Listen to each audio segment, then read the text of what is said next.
first inning, I struck out the side, and by the sixth inning, I knew I had a lot, but I didn't know I had that many, so it's pretty unbelievable. Welcome to episode 283 of Alberta Dugout Stories, the podcast. I'm Joe McFarland, and welcome to Canadian Baseball Hall of Fame Induction Weekend. If you're listening to this on Thursday, the weekend is actually getting underway today with an event at Rogers Centre in Toronto. Then the ceremony itself happens on Saturday, and the class of 2024 includes longtime MLB catcher Russell Martin, women's national team legend and friend of the show Ashley Stevenson, former Medicine Hat Blue Jay and Toronto Blue Jays lefty Jimmy Key, Baseball Saskatchewan and men's national team member Rod Heisler, and builders Paul Godfrey and Howard Burney. We'll be getting help from Bob Elliott, Kevin Glue, and the fine folks Canadian Baseball Network for their coverage of this year's ceremony, so stay tuned to our websites for more from St. Mary's, Ontario this weekend. To the field we go, and Calgary's Michael Soroka has made another appearance out of the bullpen for the Chicago White Sox. Against Boston Sunday, he allowed 2 runs on 2 hits, while striking out 2 in an inning of work as he was tagged for the loss in a 6-4 Red Sox victory. In AAA, AHP Academy product and coach Eric Sparowski picked up a win in relief for Cleveland's affiliate, the Columbus Clippers. He allowed no runs and no hits while walking 2 and striking out 3 in 2 innings as the Clippers took the 23-5 victory over Indianapolis. He's now 1-2 with a 3.05 ERA and 16 relief appearances across 2 different levels of minor ball, striking out 38 in 20-plus innings of work. A couple of fun facts about a pair of Alberta products. In AA, Vauxhall Academy grad Adam Macko is third amongst all pitchers in strikeouts in the AA Eastern League as he is 71 this season. His last outing came last Thursday where he allowed 1 run on 4 hits with 2 walks and 8 Ks to pick up the W in a 4-1 New Hampshire win over Erie. And in the High A Northwest League, St. FX Academy product and Wetaskiwin's own Matt Kootenay is second in the league in doubles with 14. He's hitting .294 this season with 3 homers and 25 RBI. In Indie Ball, a big shout out to Lethbridge's Landon Barassa, who's had himself a couple of stellar outings lately. On June 4th, he went the complete game, allowing just 1 run on 2 hits while striking out 8 in a 1-0 loss to Kane County. Then on Monday, another complete game, allowing 1 run on 5 hits while striking out 11. He's now 2-2 with a 3.07 earned run average and 45 strikeouts in 6 starts. Don't look now, but the Edmonton Riverhawks have been on a bit of a roll lately. They had a 3-game winning streak heading into Tuesday night, and as we record this, sit with a 6-5 record, just a game and a half behind North Division leading Wenatchee.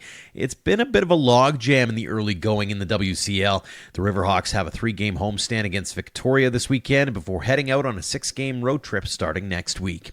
Let's head over to the WCBL now, where our 3 guests will be coming from. Before we get there, though, the Okotoks Dawgs are leading the league with a 10-1 record, followed by the Sylvan Lake Gulls at 9-3 and the Medicine Hat Mavericks at 8-4. Lethbridge, Regina, and Moose Jaw also have 8 wins apiece, so it's definitely a track meet to start this season. In case you've missed it, I'm actually your host for the weekly Red Arrow Report for the WCBL, which comes out every Tuesday morning. You can follow the league on social to see those reports as we look at the news headlines, some of the highlights from the past week, and the power rankings.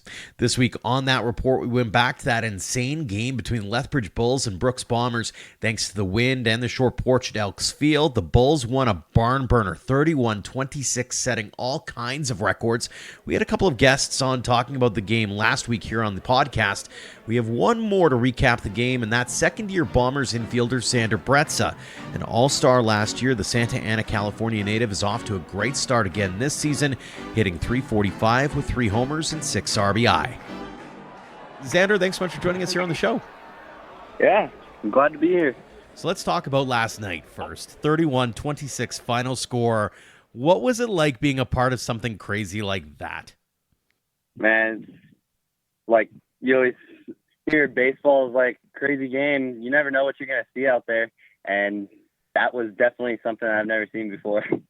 Definitely wild. What's the closest that you've come to something like that? I mean, last year, our team at UNLV, we played University of Pacific, and we scored 30 runs, but I mean, it wasn't like a marathon like this last game was, where both teams score close to 30 runs. From a batter's perspective, did it feel like if you hit it in the air, it had a chance of leaving in the yard? Yeah, basically our coach told us keep the ball off the ground. I've never heard that from a coach before. Normally you hear put the ball on the ground, make something happen, but our coach told us put the ball in there because there was I think I heard there was 16 home runs last night. When you're in the dugout, I'm curious about a situation like that. What's the vibe in there when are you guys kidding around about how crazy the game is? Are you getting mad about it because it's kind of all over the map? Like, walk us through what it's like in the dugout while this thing is going on.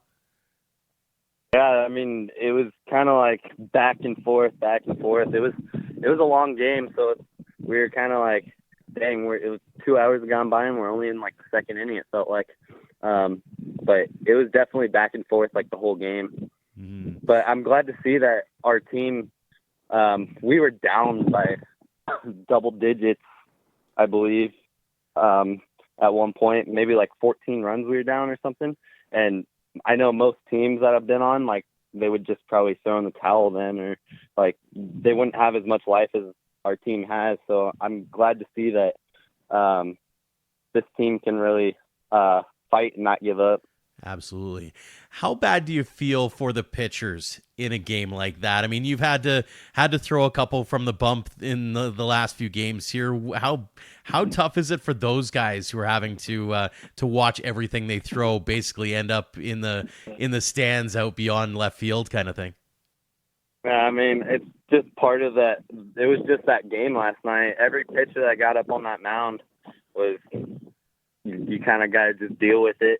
I did feel a little bad for him, but I mean, at the same time, it's everyone's going through it. If you're on the mound, you just got to get up there and keep throwing no matter what happens up there. Mm. You're having yourself quite the excellent start to the season. 389, a couple of homers, 4 RBI in 8 games. How happy are you with your performance to this point? Feeling pretty great. I mean, I didn't back at school as a PO. So I came out here hoping to do something like I did last year. I hit pretty well last year. I think I put up 70 hits last summer in this league, and I'm looking to do something pretty similar this summer. Absolutely. And coming off of a season where I was just a pitcher, I mean, I feel like I'm doing pretty well out here. For sure. As you mentioned, you're coming off an all-star season in Brooks. Did you have any expectations of yourself coming into this summer? I mean, of course I'm going to have high expectations, but I mean, at the same time, I didn't know what it was going to be like coming off of a year not seeing live pitching and all that. But I mean, I put in the grind upstairs, working in batting cages and all that. Had coaches come in, throw to me at school on my off time, and I mean, it's kind of worked. I'm starting to see it pay off. You mentioned the resilience piece with this team. Compare last year's team to this year's team on paper anyways, and even in the first few games. Are you noticing any differences as far as what the Bombers are bringing to the table this summer? Oh, yeah, for sure. It's definitely just from what I noticed on and off the field, it's this team's totally bonded. So once we get all of our guys in, I know we're still waiting on a couple more, but once we get all of our guys in and everyone's completely bonded, like it has been, there's no stopping this team. Being from Santa Ana, California, what's it like coming to small town Alberta like Brooks? I love this town out here. Small town, but totally different than back home. Don't have all the same food places that I'm used to, but I mean, I came out here last year and I absolutely loved it and want to come back out again. Talk about that community mindset for a second. I mean, you and I are chatting off air about getting up after a marathon game like that at 9 a.m. to go help with some high school stuff. Talk about the ability to be able to give back to the community in that way and really make a special connection and bond there. Yeah, I mean, it was really cool because being a part of this team, we really help out the community. Everything's there's only 14,000 people in this town, so everyone knows everyone out here, which is cool. I just went out. We did the track meet today. Everyone comes up, runs up to us, gives us high fives. It's really cool to be out here. I know they see us as celebrities out here, which is cool. But it really makes our day too, because I mean, it makes us feel special as well. For sure. I am curious, when you're coming to a new country or a new town and you get an opportunity to do stuff like that, did it take you by surprise at all, given that you're coming up to Canada? I mean, we're known for hockey, a little bit of football here. Baseball might be an afterthought, especially from somebody who's born and raised in sunny California. Yeah, I mean, when I was coming up through the border, I actually drove up with my teammate Evan. He drove up with me. I said that I texted him on Twitter, which is X now, but I was like, "Hey, dude, you're on my team, and I saw that you live about 20 minutes away from me. Was wondering if you want to drive up to Canada with me." And so yeah, we met the morning that we drove up together. It took 2 days, and then when we got to the border, they stopped us, and it's just the lady working at the border, she was just so confused how two guys from Southern California just met yesterday, like 2 days ago, and we're coming out to play baseball in Brooks, Alberta. She just couldn't put it together. It was kind of funny. But, yeah, I mean, this town loves sports, because I know that they don't get it year-round. Hockey's out here. The host families bill it hockey, and then right after that, right when they're gone, baseball comes in for the next couple months, and then they get their hockey players back. Let's get a little bit of your backstory here, Zander. How did you get into baseball in the first place? So my dad got me into baseball.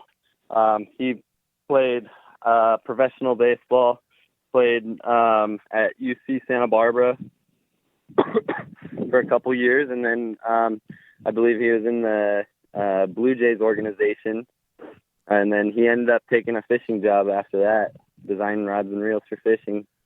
So that's another one of my big hobbies, fishing out here as well. Very cool.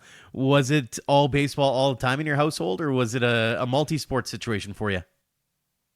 Growing up, it was multi-sport, like soccer, basketball, even did some like football as well. But I had to kind of pick what I wanted to pursue, and I knew it was baseball because that's the thing I had the most fun with, and I had a lot of success as well. Did you have a favorite team or player growing up? I mean, growing up, yeah, it was like Trout and Vladimir Guerrero.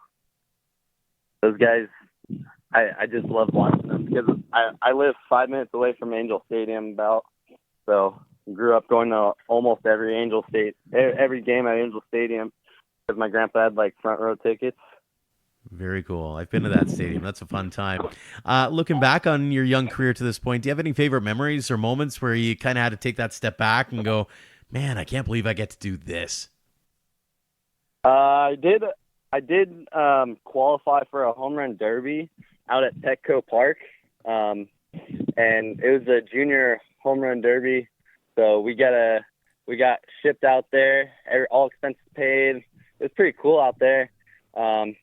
Got hit on the field, do the home run derby on the field, and then they took us to the All-Star game stuff, and it was a really cool event. I think that's probably one of my highlights. But I have a lot of them that just been all over the world playing baseball. But when I look back, I'm like, that was pretty cool. Absolutely. On the opposite side of the fence here, though, baseball's known as that game of failure. So I'm curious, what's been that biggest obstacle or hurdle that you've had to overcome over your young career?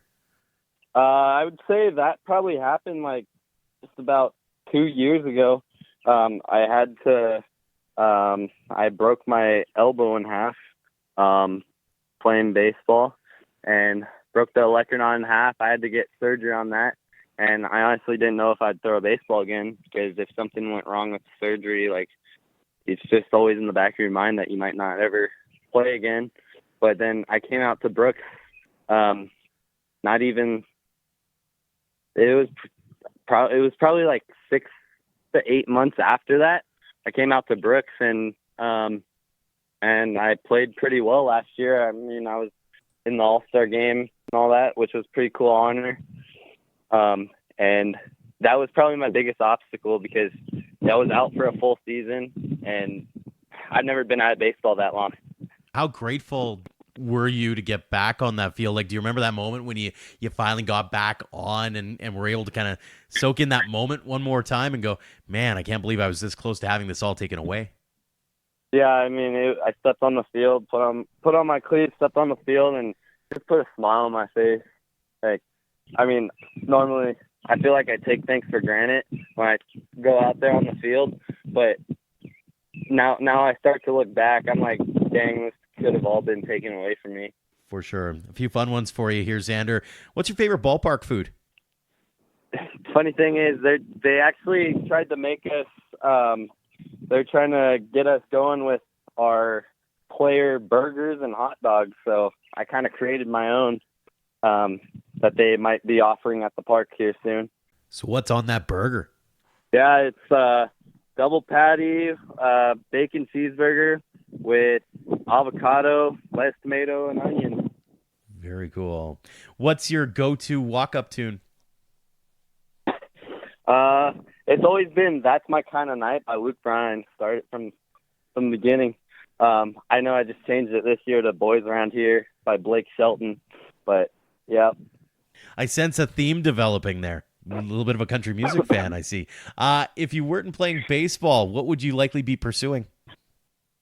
Probably fishing. I'd probably be fishing, probably in like a collegiate, on a collegiate team somewhere. But back home, I help run fishing charters for Cool. bluefin tuna. Very cool. A lot of my time that I'm not on the field or in the gym, I'm out fishing. That is fantastic. I'm going to have to take you up on that on an offer one day to go fishing because it sounds like a great time. A couple more for you before we let you go here, Zander. They're kind of standard ones for us here on the show. What's your one piece of advice or those words of wisdom you have for those young kids who are just starting out on their baseball journeys? Don't take the little things for granted, and I think a big one is don't get too down on yourself. Never get too high, never get too low. I've heard that many times, and I feel like sometimes you might overlook it, but like now looking back, like I wish I could relive some of the cool moments that I've had in the past. Final question for you. It's one we ask everybody here on the show. What does the game of baseball mean to you? That's a hard question. For me, it means my whole life. Grew up playing it. I mean, now I'm playing for the past 2 years in a different country, so got me pretty far. And it's baseball's my whole life. Yeah, I feel like that's it. Might be it, but it's also a pretty common answer that we hear here on the show. I'm sure you're not shocked by that at all. Everybody loves the game of baseball. Zander, really appreciate the time. Congrats on all the success you've had at this point. Continued success in Brooks and beyond. And again, thanks so much for taking the time to join us here on the show today. Thank you for having me. Our next guest this week also had himself a night to remember recently. Swift Current 57's ace Kenny Jinks is into his final season of baseball after a stellar collegiate career at Wheeling University. This season with Swift, he's 2-1 with a 2.04 ERA in 3 starts, striking out 33 in 22 innings. No start, though, has been better for him than the one he had last Friday against Moose Jaw. He had 18 strikeouts and 8 innings of work as the 57s took the 5-1 decision. You can head to SaskatchewanDugoutStories.com for a full rundown of that outing. We sat down with Jinks earlier this week to talk about that game and his journey in baseball. Kenny, thanks so much for joining us here on the show. Yes, thank you for having me. Let's talk about this latest outing. 18 strikeouts when all is said and done. Ever had an outing quite like that? No, I've had some big ones in my career throughout my 20 years, but I've always had, the lower double digits, but 18 was just, I'm still in awe of it. When did you realize that you were on to something? Like this was crazy town kind of thing? Well, the first inning I struck out the side, and I didn't really think of too much of it, but then I just kept doing it and kept doing it and kept doing it, and by the 6th inning, I knew I had a lot, but I didn't know I had that many. So it's pretty unbelievable. Is there a point in that game where you kind of just go, okay, let's just keep throwing versus there's, as we were saying off air, there's that situation that pops up where you wonder if the wheels will fall off kind of thing. Did you have kind of that moment of, holy crap, like just keep going and don't worry about, racking them up at this point? Yeah, it's always, I try to always, stay true to myself and say who I am as a pitcher, but you got to think the other team's perspective, and they're seeing I'm striking all of them out. I thought they were going to change their approach and the better two strike swings, but they just kept chasing, and I just kept throwing it there, so everything worked out. So take us to your game plan. First inning, what are you looking to do during the course of this game? What was sort of your mindset heading in? Well, I had a normal warm up throughout to the first pitch, and we get out there, and our umpire's telling me to hold up, and we got the few coaches out in the field, an extra player, because first base is still got dirt in the hole. So I'm already done with my warm-up pitches, and I have to sit there for 5 minutes. And I'm like, well, let's see how this goes. And then it just started from there like wildfire.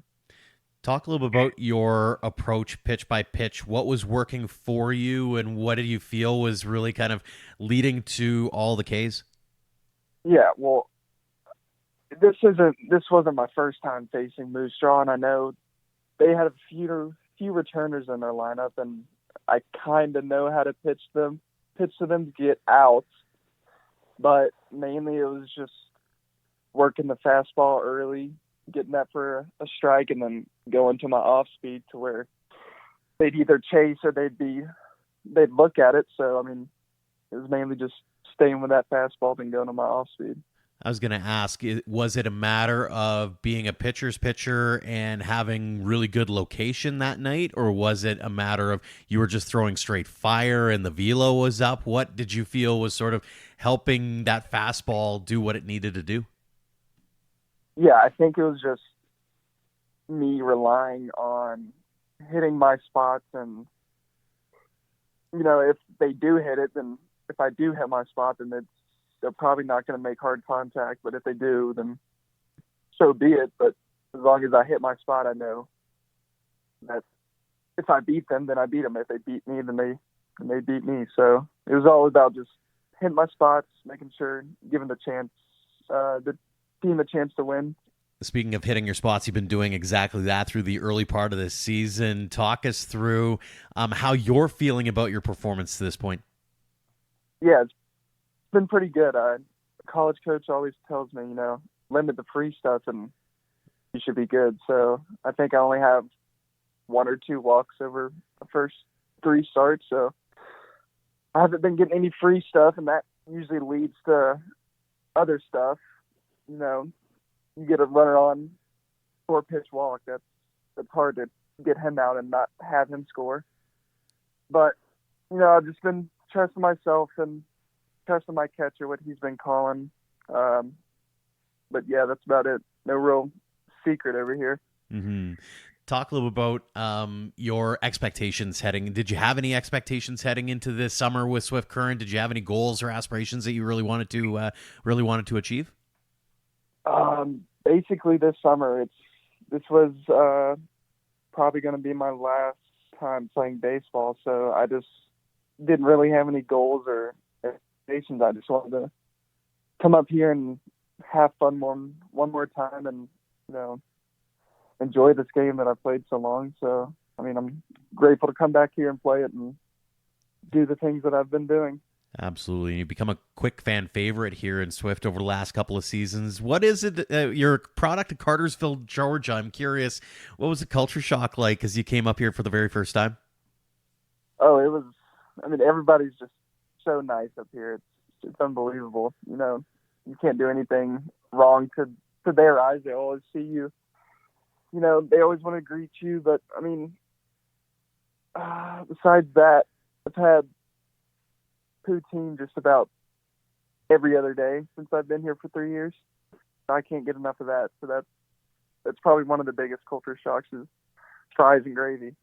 Yes, and that's not necessarily a bad thing by any stretch. I'm curious as well, when you've come back, what makes you want to keep coming back? What's been sort of the big draw for you in playing in this league?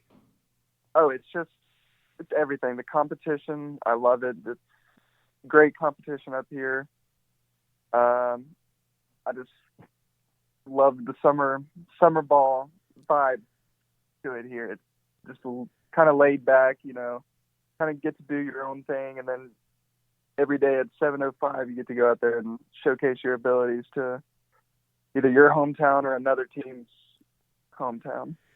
Did it take you by surprise coming up to Canada thinking, I don't know what the ball scene's going to be like here, but here you are playing in front of a few hundred, sometimes a few thousand fans? Oh yeah, it's unbelievable, especially when you get to an Okotoks game on a night game and they got 4,500 people yelling, and it's just you just sit on the mound and you just look at the crowd and just take it in. But it's been amazing. So yeah. What would it mean to you to be able to win a WCBL championship with Swift in your last year here? It'd be something. First year I thought we had a shot, but then we had a bunch of kids leave and had to go back to school. But even last year we weren't the best, but we battled every day. But this year I think we got a pretty good team that we can turn around here, and we start playing connected and playing as a team. And I think we have a good shot of trying to win this whole thing. I was going to ask about your scouting report on this team. I know it's still early days and there's still a few guys that are coming to the roster still, but what do you see there as compared to the last couple of years and make you go, this team's got something a little different than what I've seen in the past? Yeah, it's just, both years we've had some good ball players, but, it's been a little too much fun of a summer. So I think this year we have some kids that are pretty locked in and pretty determined on, winning everything. And we got a young bullpen, pretty young team actually. But they're always hungry. They always, want to do right by the team. And I think that's pretty good. Now that you're the savvy veteran on this squad, give us an inside look at maybe some of those conversations that you're having with some of those younger guys. What are you telling them about this circuit, and what are you telling them about, I'll call it the grind of 3 months of summer ball here in Canada? Oh, yeah. I tell some of the kids every day, I'm like, hey, look, you got next AB, you got the next pitch, you even got tomorrow. Like, we played 50 games. Don't take that AB or take that pitch that you threw that might have gotten hit, and keep moving on. And there's a reason why you got here. And so, yeah. Well, let's get back in time a little bit here, Kenny, and talk a little about your beginnings in baseball. What was it that, or who got you into the game in the first place? Be my father. He played ever since I think I was born, and I guess I gave him the extra push of stopping and having to work. But yeah, he got me into it. I got all my brothers play baseball, grandfather. Baseball's a pretty big thing in my house. Very cool. Were you a multi-sport kid growing up, or was it all baseball all the time? Oh, believe it or not, I think right now I'd probably rather play basketball because I'm a basketball player, but baseball's the thing I'm good at. Did you have a favorite team or player growing up? Yeah, well, me being from Georgia, do not like any Georgia sports. So, yeah, so that was a tough thing around the family, but I like the Nationals, and I'm a big Detroit Lions fan, so. When did it turn for you? Do you remember that moment where you went, okay, I love this game of ball, or I'm good at it, but maybe I can go and chase this thing and do something bigger with it? Yeah, it was actually my first year playing in the WCBL. coming from a team, wasn't getting a lot of innings, came out here to try and, promote myself. And I did just that. I've been leading the league, and I've been up there in the league in innings pitched, strikeouts, ERA, and it's just opened a whole new opportunity for me. And it got me to go to another college, and I excelled there, starting pitcher, and just took off from there. And ever since then, it's been a pretty fun ride. Do you remember that moment where you kind of had to take a step back and go, man, I can't believe I get to do this? Is there a favorite moment or memory on the ballpark? Probably my most memorable one is probably first year in the WCBL, the All-Star game. I came into the bottom of the ninth with runners on, and it was either one out or no out. Somehow I had to get us out of a jam, and coach comes to the mound to take out the pitcher, and he calls for me, and I walk up there and I just look out into the crowd of how many ever, 7 to 6,500 people, and that was probably one of those, the coolest things that wow, this is something. Absolutely. On the flip side of that, everybody knows baseball is a game of failure, and so I'd be remiss if I didn't ask, what's that big hurdle or the biggest challenge you've had to overcome over your young baseball career? Probably my redshirt sophomore year. I was dealing with elbow pain, and my back was not helping at all either. So I had to go through a little patch of not pitching and, just watch it. And then getting back to, being 100%. And I think that was the year that I was hurt. And then I came to this league that summer, and it was just a huge, hurdle hopping over of going from not even really playing to immediately starting every weekend. Mm-hmm. A few fun ones for you here, Kenny. When you're at the ballpark as a fan, what is your go-to food? Ooh, it's Swift Current. In our concession stand, we got a walking taco. And so I asked my billet mother, I'm like, round usually the 6th or 7th inning, I'm like, hey, I'm trying to get a little hungry. Can I get a walking taco? And it's just meat, cheese, and Doritos, but I could eat that all the time. Very cool. Let's say you're coming out of the bullpen and you get the Jordan Romano or the Mariano Rivera treatment. You get that walkout tune. What is that walkout tune coming out of the bullpen? I've been a starter, but also closed. So if I ever had a closing song, I'd probably go with, I don't know if many people know it, but Money for Nothing by the Dire Straits. That's a beautiful song. I like that one a lot. Yeah, good call on that. And finally, when it comes to being, whether it's in baseball or in life, who would you call your hero? Definitely my dad. I mean, he's been there just about through everything I've been through baseball. I mean, I look up to him.